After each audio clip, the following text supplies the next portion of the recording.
पितानि शुभाशुभानामोऽपि तं नमामि। कामरूपसमुद्भूते कामपीठावतंसके विश्वाधारे महामाये कामेश्वरि नमोऽस्तुते।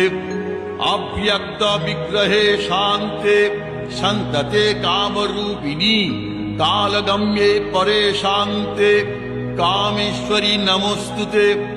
या सुषुम्नान्तरालस्था चिन्त्यते ज्योतिरूपिणी प्रणतोऽस्मि परं धीरं कामेश्वरि नमोऽस्तुते।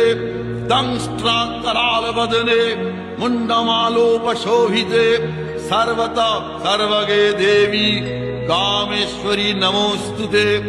चामुण्डे च महाकाली काली कपोलहारिणी पाशहस्ते दण्डहस्ते कामेश्वरि नमः।